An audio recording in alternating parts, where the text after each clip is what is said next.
Good day dear students.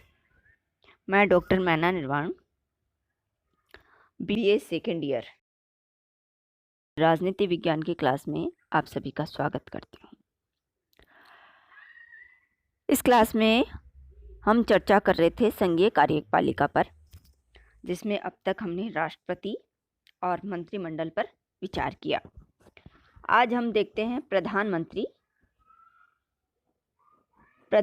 पर आज हम चर्चा करेंगे। प्रधानमंत्री संघीय कार्यपालिका का सबसे महत्वपूर्ण केंद्रीय बिंदु है।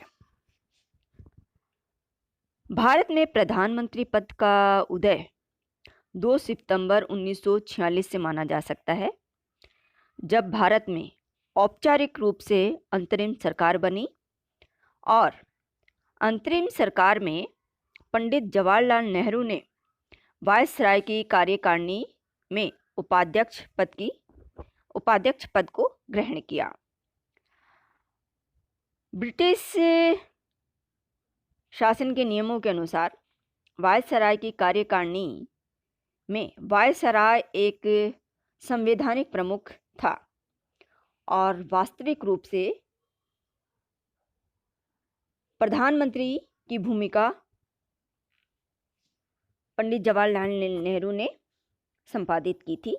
अतः पंडित जवाहरलाल नेहरू को हम 2 सितंबर 1946 के प्रधानमंत्री के रूप में देखते हैं। और जब भारत का संविधान बन गया और भारत में औपचारिक रूप से सरकार बनी, तो भी पंडित जवाहरलाल नेहरू भारत के प्रथम प्रधानमंत्री के रूप में उन्होंने प्रधानमंत्री पद की शपथ ली। भारतीय संविधान के अनुच्छेद 74 के उपखंड ए के अनुसार राष्ट्रपति को उसके कार्यों के संपादन में सहायता एवं परामर्श देने के लिए मंत्रिपरिषद होगी, जिसका प्रधानमंत्री होगा। यानी संविधान का अनुच्छेद 24(1) ये कहता है कि प्रधानमंत्री और उसका मंत्रिमंडल, उसकी मंत्रिपरिषद राष्ट्रपति को उसके कार्यों के संपादन में सहायता एवं परामर्श देगा। किंतु भारत में ब्रिटिश शासन प्रणाली के अनुरूप संसदीय शासन व्यवस्था को अपनाया गया है, जिसमें राष्ट्रपति या राष्ट्राध्यक्ष एक औपचारिक प्रधान होता है और वास्तविक कार्यकर्ता प्रधानमंत्री और उसका मंत्रिमंडल होता है। प्रधानमंत्री की नियुक्ति कैसे होती है, इसके संदर्भ में भारतीय संविधान का अनुच्छेद 75 का उपखंड ए कहता है कि प्रधानमंत्री की नियुक्ति राष्ट्रपति द्वारा होगी और वह प्रधानमंत्री की सलाह से अन्य मंत्रियों की नियुक्ति करेगा। प्रधानमंत्री की नियुक्ति के संबंध में भारतीय संविधान मौन है कि राष्ट्रपति को प्रधानमंत्री की नियुक्ति कैसे करनी चाहिए। अनुच्छेद 75(1) यह तो कहता है कि राष्ट्रपति द्वारा प्रधानमंत्री की नियुक्ति की जाएगी और प्रधानमंत्री की सलाह पर राष्ट्रपति अन्य मंत्रियों की नियुक्ति करेगा। लेकिन राष्ट्रपति प्रधानमंत्री की यह नियुक्ति किस प्रकार करेगा, इसके संबंध में भारतीय संविधान में कुछ नहीं कहा गया है।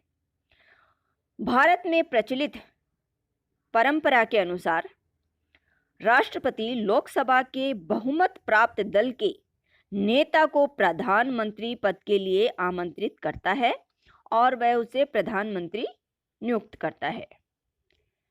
वह अन्य किसी व्यक्ति को प्रधानमंत्री नियुक्त नहीं कर सकता। यानी प्रधानमंत्री की नियुक्ति के संबंध में राष्ट्रपति की शक्तियां अत्यंत सीमित है। प्रधानमंत्री केवल बहुमत प्राप्त दल के नेता को ही प्रधानमंत्री पद पर नियुक्त कर सकता है, अन्य किसी व्यक्ति को नहीं। किंतु यदि लोकसभा में किसी भी दल को स्पष्ट बहुमत नहीं मिलता है तो राष्ट्रपति अपने विवेक से प्रधानमंत्री की नियुक्ति कर सकता है। उसमें भी उसे ध्यान रखना पड़ता है कि सबसे प्रभावशाली व्यक्ति जो वर्तमान या तात्कालिक दलों में होता है उसी को वह प्रधानमंत्री नियुक्त करता है, लेकिन यहाँ वह अपने विवेक का प्रयोग करते हुए प्रधानमंत्री की नियुक्ति कर सकता है। अथवा दूसरी दशा में जब किसी भी दल को स्पष्ट बहुमत प्राप्त नहीं होता है और मिली-जुली सरकारें बनती है तो भी राष्ट्रपति अपने विवेक का प्रयोग करते समय किस ऐसे व्यक्ति को प्रधानमंत्री नियुक्त करेगा जो लोकसभा में बहुमत का विश्वास प्राप्त करने की क्षमता रखता हो। ऐसे अवसर 1989, 1991, 1996 और 1998 में भारतीय राजनीति व्यवस्था के अंतर्गत देखने को मिले। विशेष परिस्थितियों में राष्ट्रपति स्व विवेक का प्रयोग करके उचित प्रधानमंत्री चुन सकता है, जैसे कि यदि लोकसभा में किसी दल का स्पष्ट बहुमत हो, यदि बहुमत दल का कोई सर्वमान्य नेता न हो, यानी किसी दल को स्पष्ट बहुमत तो प्राप्त हो गया हो लेकिन उस दल ने अपना कोई सर्वमान्य नेता नहीं चुना है या वह अपना सर्वमान्य नेता चुनने में असमर्थ है, या नेता पद के कई दावेदार हो, अथवा राष्ट्रीय संकट के दौरान लोकसभा को भंग करके कुछ समय के लिए कार्यवाहक सरकार का नेता मनोनीत कर सकता है, यानी कार्यवाहक सरकार का नेता या प्रधानमंत्री राष्ट्रपति अपने स्व विवेक से नियुक्त कर सकता है। प्रधानमंत्री की स्थिति बहुत कुछ उसके चुनाव के तरीके पर निर्भर करती है। जैसे कि यदि प्रधानमंत्री का चयन उसके स्वयं के व्यक्तित्व अथवा दल में उसकी सुदृढ़ स्वतंत्र स्थिति के कारण हुआ है तो प्रधानमंत्री की स्थिति निश्चित रूप से मजबूत प्रधानमंत्री की होती है। यदि प्रधानमंत्री के चयन में दलीय नेताओं, मुख्यमंत्रियों या अन्य दल के विशिष्ट व्यक्तियों का हाथ होता है तो निश्चित ही प्रधानमंत्री की स्थिति थोड़ी कमजोर होती है और उन्हें इन चुनावकर्ता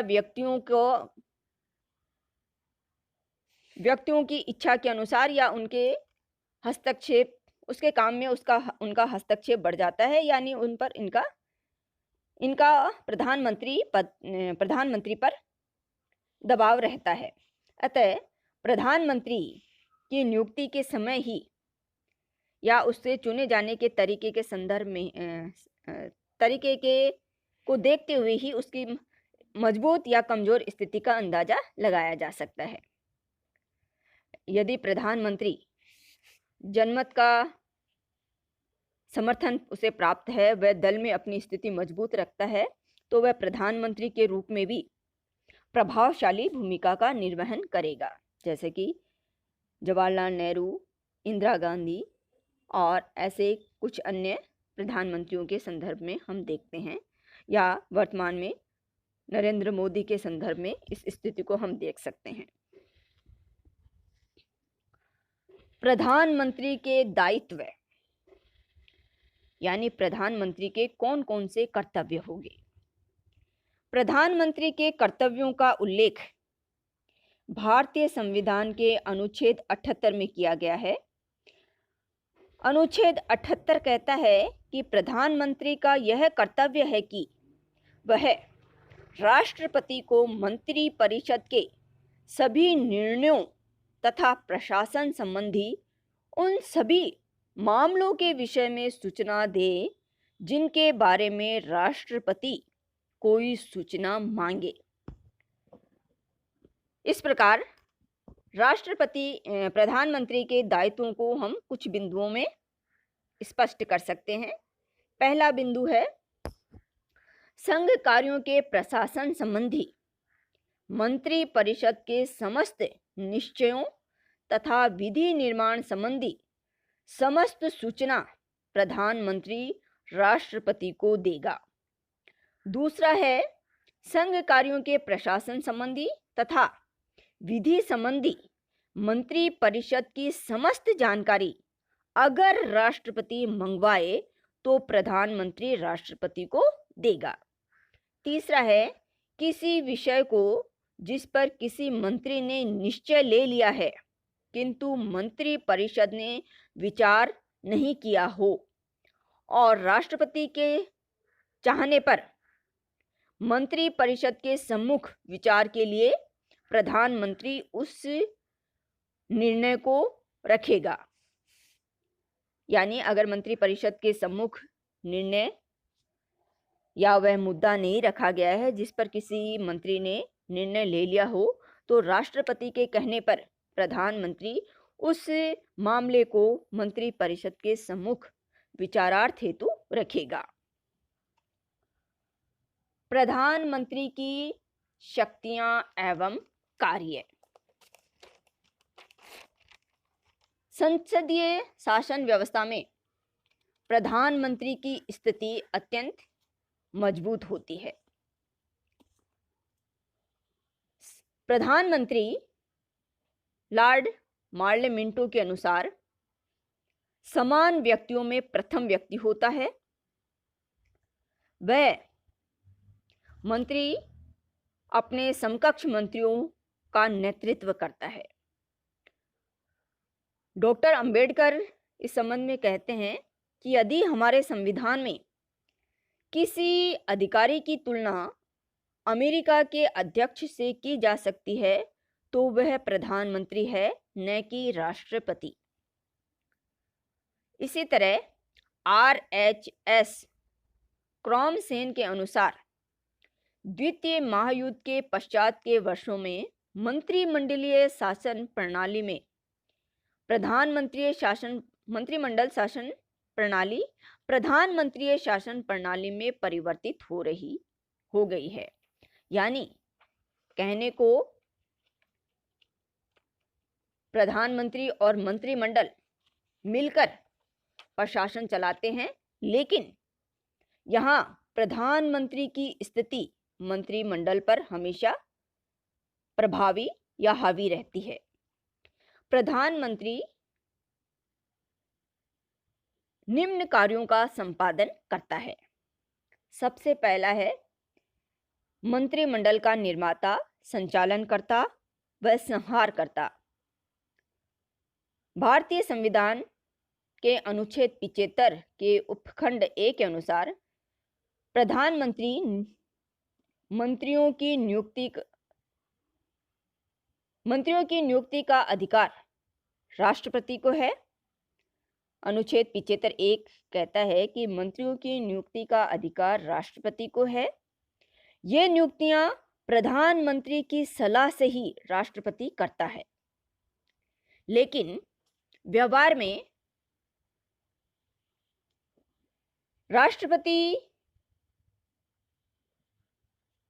मंत्रिमंडल की नियुक्ति करते समय केवल एक औपचारिक कर्ता होता है। वास्तविक मंत्रिमंडल का निर्माता प्रधानमंत्री होता है। उसी के द्वारा मंत्रियों का चयन किया जाता है और अपनी लिस्ट बनाकर राष्ट्रपति को वह प्रस्तुत करता है मंत्रियों की नियुक्ति हेतु। राष्ट्रपति प्रधानमंत्री से यह नहीं कह सकता कि अमुक व्यक्ति को मंत्री परिषद में नहीं लिया जाए। यद्यपि राष्ट्रपति प्रधानमंत्री से मंत्रिमंडल के चयन में पुनर्विचार का आग्रह कर सकता है, किंतु उस आग्रह को मानना अथवा नहीं मानना पूर्णतः प्रधानमंत्री पर निर्भर होता है। इस तरह प्रधानमंत्री ही मंत्रिमंडल का निर्माण करता है। कोई मंत्री उस समय तक ही अपने पद पर बना रह सकता है जब तक उसे प्रधानमंत्री का विश्वास प्राप्त रहता है। प्रधानमंत्री किसी भी व्यक्ति को त्यागपत्र देने के लिए विवश कर सकता है। यदि कोई मंत्री प्रधानमंत्री के आदेश का पालन करने से इनकार करता है तो प्रधानमंत्री राष्ट्रपति से अनुरोध करके उस मंत्री को बर्खास्त करवा सकता है। किसी भी परिस्थिति में यदि प्रधानमंत्री इस्तीफा देता है तो उसका तात्पर्य है संपूर्ण मंत्रिमंडल का इस्तीफा या संपूर्ण मंत्रिमंडल का भंग हो जाना। प्रधानमंत्री ही अपने मंत्रियों में विभागों का बंटवारा करता है। पहले मंत्रिमंडल के सदस्यों की संख्या भी प्रधानमंत्री के द्वारा ही तय की जाती थी, किंतु वर्तमान में मंत्रिपरिषद की सदस्य संख्या का निर्धारण कर दिया गया है। वर्तमान में संसद की संख्या का 15% सदस्य यानी संसद की संख्या के या संसद सदस्यों की संख्या के 15% सदस्य मंत्रिपरिषद के सदस्य हो सकते हैं। प्रधानमंत्री मंत्रिमंडल की बैठकों की अध्यक्षता करता है। बैठक में विचार करने वाले विषयों के कार्यक्रमों की रूपरेखा तैयार करता है। मंत्रिमंडल में यद्यपि बहुमत से निर्णय लिया जाता है, लेकिन यहाँ भी प्रधानमंत्री की स्थिति निर्णायक और प्रभावपूर्ण होती है। इस तरह हम कह सकते हैं कि प्रधानमंत्री मंत्रिमंडल का निर्माता, संचालनकर्ता और संहार करता है। उसके जीवित रहने से मंत्रिमंडल जीवित रहता है और उसकी मृत्यु के साथ ही मंत्रिमंडल की भी मृत्यु हो जाती है। सैद्धांतिक रूप से प्रधानमंत्री को मंत्रिमंडल की नियुक्ति में पूर्ण अधिकार प्राप्त होता है, लेकिन व्यवहार में प्रधानमंत्री को अपने मंत्रिमंडल के सदस्यों का चुनाव करते समय कई बातों का ध्यान रखना पड़ता है। जैसे मंत्रिमंडल में प्रादेशिक आधार पर और अल्पसंख्यकों का मंत्रिमंडल में प्रादेशिक आधार पर, समुदायों के आधार पर, जातियों के आधार पर या अल्पसंख्यकता के आधार पर प्रतिनिधियों का उचित प्रतिनिधित्व उसे मंत्रिमंडल में देना पड़ता है। मंत्रिमंडल के मंत्रियों का चयन करते समय उसे अपने दल के वयोवरिष्ठ और अनुभवी साथियों को भी स्थान देना पड़ता है। साथ ही साथ उसे नए और प्रभावशाली व्यक्तियों को या ऐसे नए युवाओं को भी अपने मंत्रिमंडल में शामिल करना पड़ता है जो राजनीति पर और जन समुदाय पर पकड़ रखते हो। इसके अलावा अगर मिलीजुली सरकार है तो अपनी सरकार के घटक दलों को भी उसे अपने मंत्रिमंडल में उचित प्रतिनिधित्व देना पड़ता है। प्रधानमंत्री का दूसरा कार्य है नीतियों का निर्माण करना। प्रधानमंत्री शासन का वास्तविक प्रधान होता है, अतः वह सभी नीतियों का निर्माता होता है। गृह विभाग, राष्ट्र के संबंध में और विदेश नीति के निर्धारण में प्रधानमंत्री की भूमिका प्रभावशाली और निर्णायक होती है। प्रधानमंत्री द्वारा दिया गया वक्तव्य नीतिगत वक्तव्य होता है।